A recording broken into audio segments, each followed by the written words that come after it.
Assalamualaikum warahmatullahi wabarakatuh. Saya akan mempresentasikan tentang sistem manajemen keamanan informatika. Saya Muhammad Iksan Brilian, NPM 2023559 dari kelas TI 22 Pagi Teknik Informatika. Langsung aja untuk pengantar keamanan informasi dimaksudkan untuk mencapai kerahasiaan, ketersediaan, dan integritas di dalam sumber daya informasi perusahaan. Keamanan informasi menggambarkan usaha untuk melindungi komputer dan non-peralatan komputer, fasilitas, data, dan informasi dari penyalahgunaan oleh orang yang tidak bertanggung jawab. Definisi ini meliputi pengutip, fax machine, dan semua jenis media termasuk dokumen kertas. 1. Kerahasiaan. Melindungi data dan informasi perusahaan dari penyikapan orang-orang yang tidak berhak. 2. Ketersediaan. Meyakinkan bahwa data dan informasi perusahaan hanya dapat digunakan oleh orang yang berhak menggunakannya. 3. Integritas. Sistem informasi perlu menyediakan representasi yang akurat dan sistem fisik yang direpresentasikan. Pokok bahasan utama yaitu ada 1. Threats, ancaman atas sistem. 2. Vulnerability, kelemahan atas sistem. Ancaman, aksi yang terjadi baik dalam sistem maupun dari luar sistem yang dapat mengganggu keseimbangan sistem informasi. Ancaman mungkin timbul dari kegiatan pengelolaan informasi berasal dari 3 hal utama, yaitu ancaman alam, ancaman manusia, ancaman lingkungan.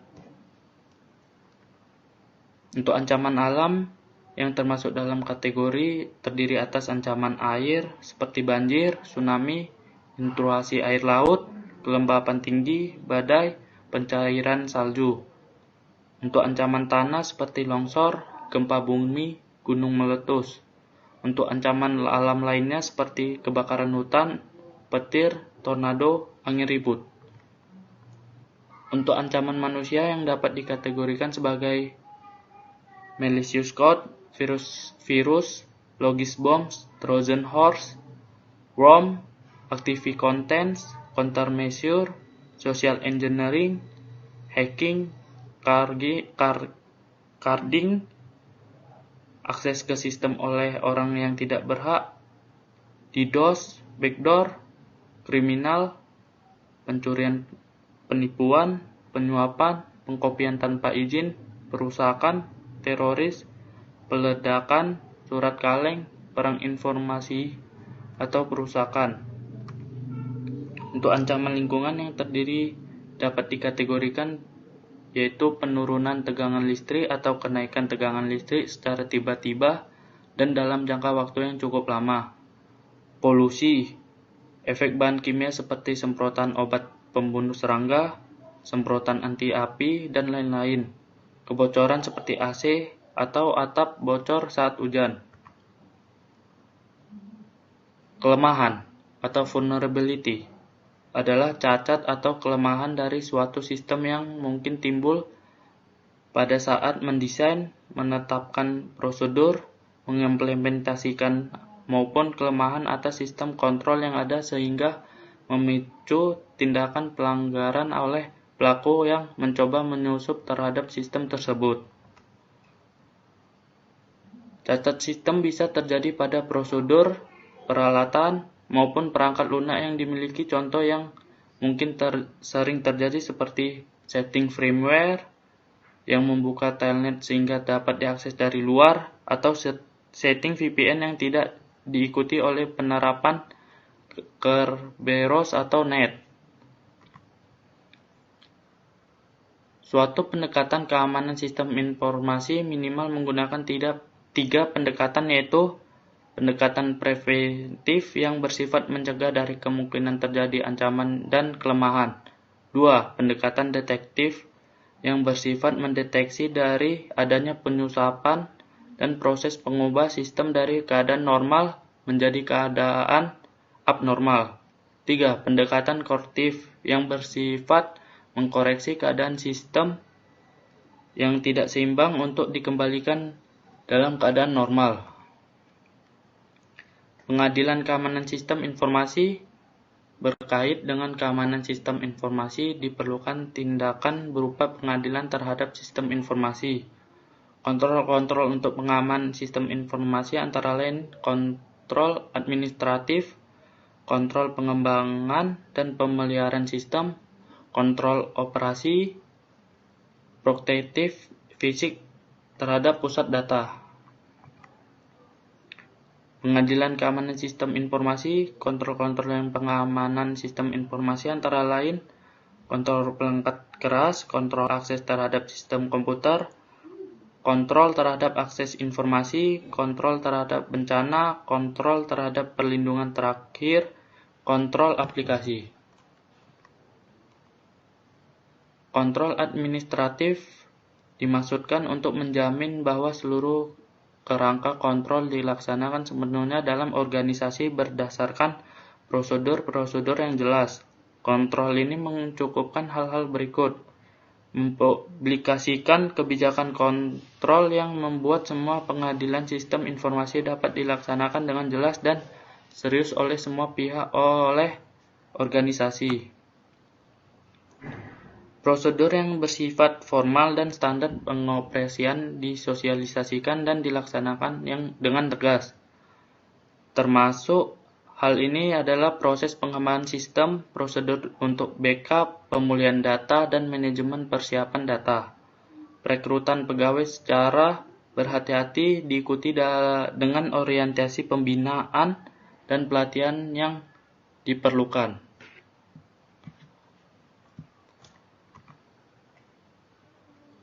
Supervisi terhadap para pegawai termasuk para cara melakukan kontrol kalau pegawai melakukan penyiapan terhadap yang diharapkan. Pemisahan tugas-tugas dalam pekerjaan dengan tujuan agar tak seorang pun yang dapat menguasai suatu proses yang lengkap. Sebagai contoh, seorang programmer harus diusahakan tidak menyuplaikan akses terhadap data produksi atau operasional agar tidak memberikan kesempatan untuk melakukan kecurangan. Untuk melindungi kontrol ini, peran auditor sistem informasi sangatlah penting. Auditor sistem informasi harus dilibatkan dari masa pengembangan hingga pemeliharaan sistem untuk memastikan bahwa sistem benar-benar terkendali, termasuk dalam hal otoritas pemakaian sistem. Aplikasi dilengkapi dengan audit trail sehingga kronologi transaksi mudah untuk ditelusuri. Kontrol operasi dimaksudkan agar sistem beroperasi sesuai dengan diharapkan, termasuk dalam kontrol ini. Pembatasan akan akses terhadap data, kontrol terhadap personal pengoperasian, kontrol terhadap peralatan, kontrol terhadap penyimpan arsip, pengadilan terhadap virus. Untuk mengurangi terjadinya virus, administrator sistem harus melakukan 3 kontrol berupa preventif, detektif, dan korektif.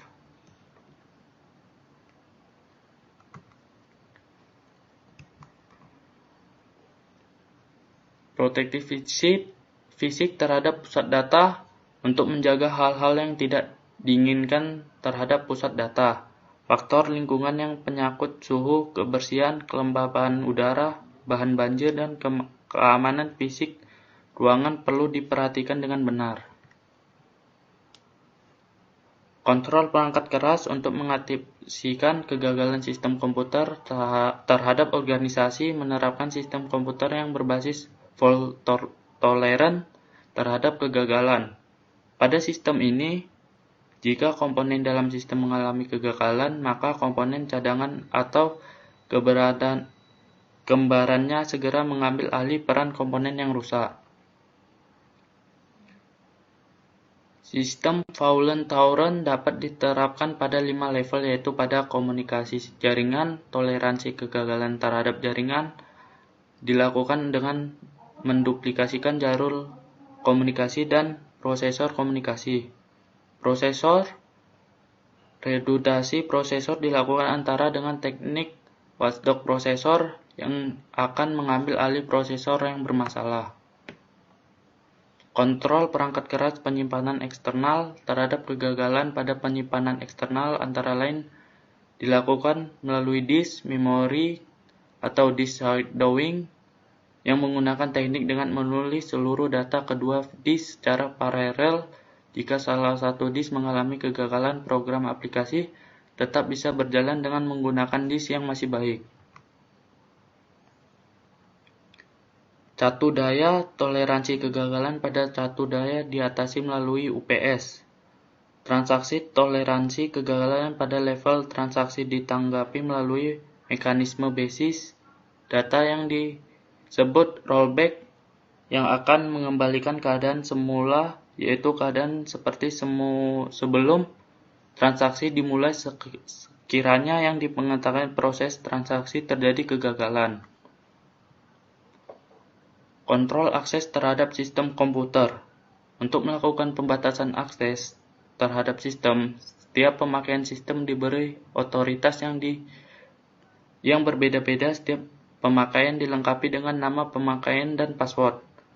Sistem-sistem yang lebih maju mengomunikasikan dengan teknologi lain, misalnya mesin ATM, menggunakan kartu magnetik, atau bahkan kartu cerdas sebagai langkah awal untuk mengakses sistem, dan kemudian baru diikuti dengan pemasukan PIN atau Personal Identification Number. Teknologi yang lebih canggih menggunakan sifat-sifat biologis manusia bersifat unik, seperti sidik jari dan retina mata sebagai kunci untuk mengakses sistem. Ada juga untuk kayak seperti Face ID pada sistem yang terhubung ke internet. Akses internet dari pemakaian luar via internet dapat dicegah dengan menggunakan freeware. Freeware dapat berupa program ataupun perangkat keras yang diblokir akses dari luar internet. Ada kemungkinan bahwa seseorang yang tak berhak terhadap suatu informasi yang berhasil membaca informasi tersebut melalui jaringan atau dengan menggunakan teknik sniffer.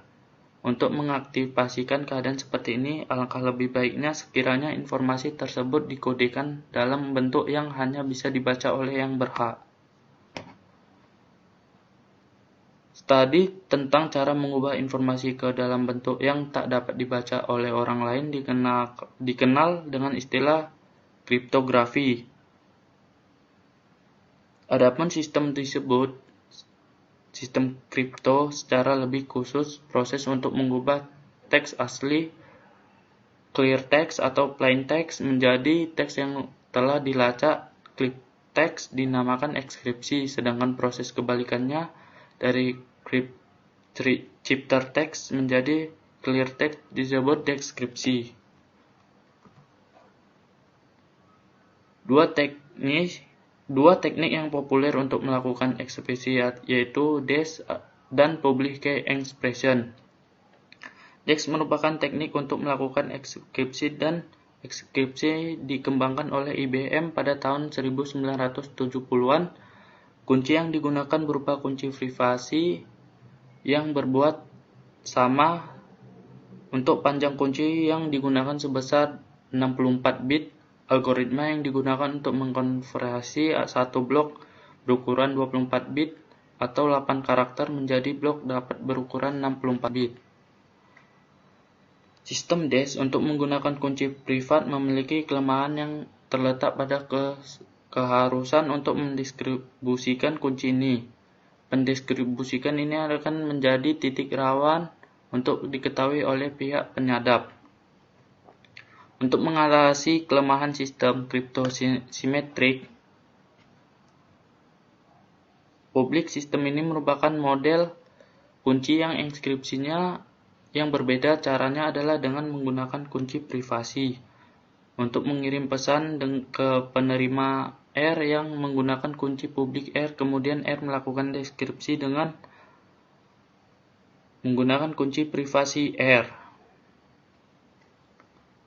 Kontrol terhadap rencana pemulihan atau recovery plan menentukan bagaimana memprosesan akan dikembalikan keadaan seperti aslinya secara lengkap. termasuk membackup tanggung jawab masing-masing personaling. Rencana pengujian test plan menentukan bagaimana komponen-komponen dalam rencana pemulihan akan diuji atau disimulasikan.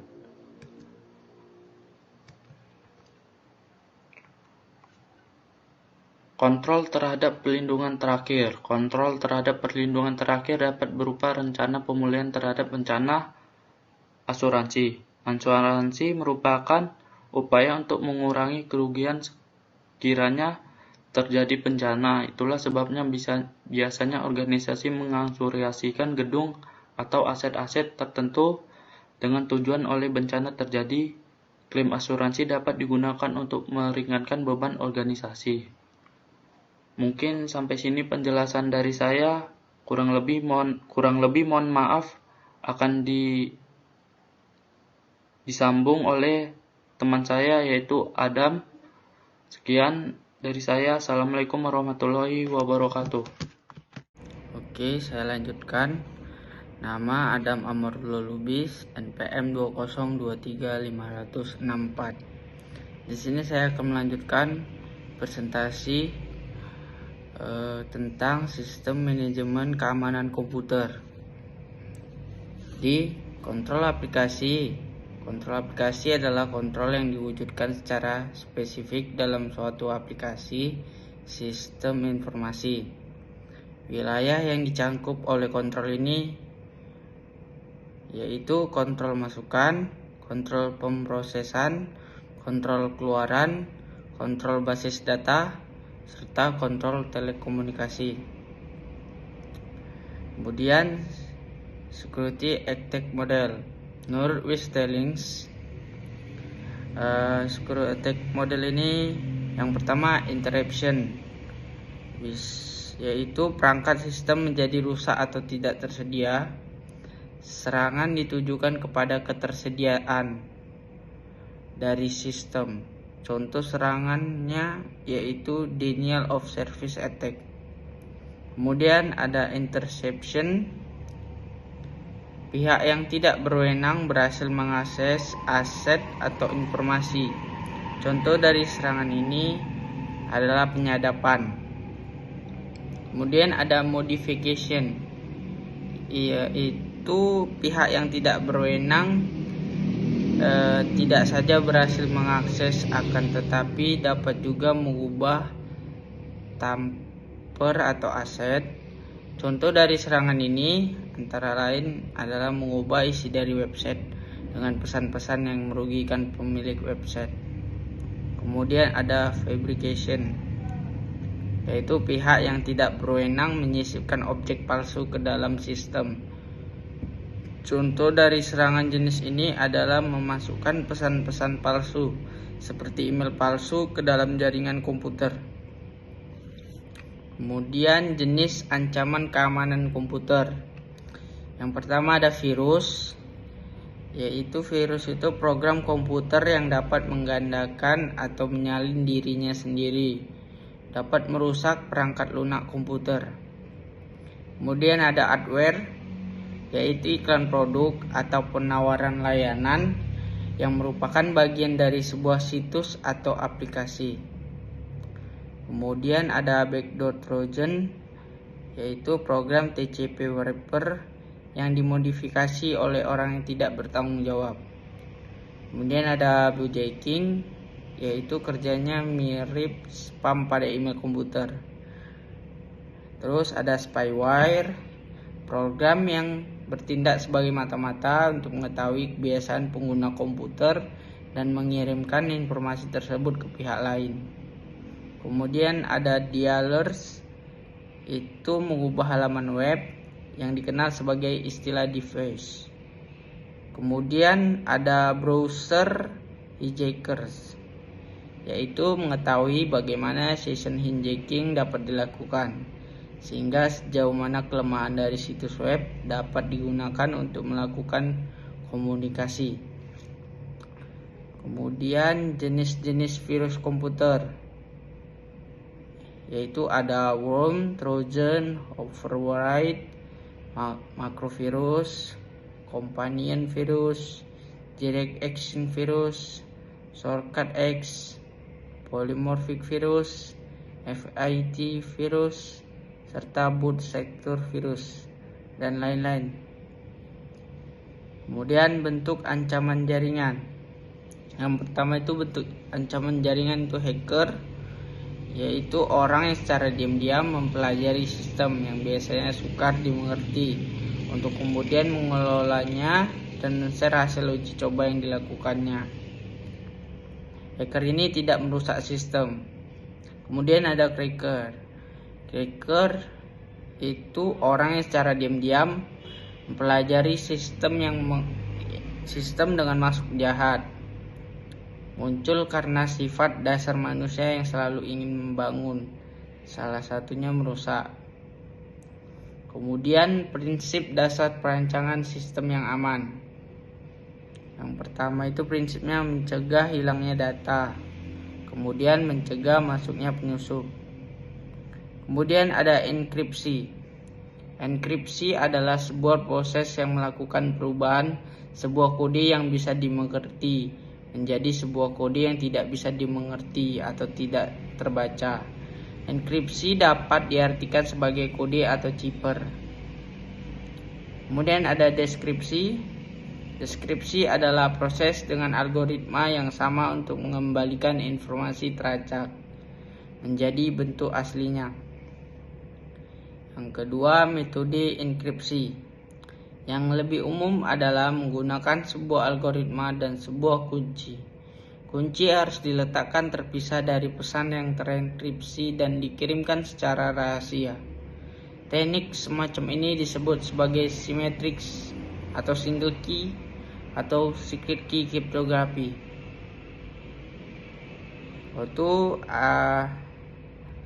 Menurut Zuos, rencana pemulihan terbagi dalam 4 komponen. Yang pertama, rencana darurat atau emergency plan. Itu adalah menentukan tindak-tindakan yang harus dilakukan oleh para pegawai manakala bencana terjadi. Kemudian ada rencana cadangan atau backup plan, yaitu menentukan bagaimana pemrosesan informasi akan dilaksanakan selama masa darurat. Kesimpulan. Di sini presentasi kami memiliki kesimpulan, yaitu keamanan sistem informasi tidak dilihat hanya dari kacamata timbulnya serangan dari virus, malware, spyware, dan masalah lain, akan tetapi dilihat dari berbagai segi sesuai dengan domain keamanan sistem itu sendiri. Sampai di sini presentasi kami. Terima kasih. Wassalamualaikum warahmatullahi wabarakatuh.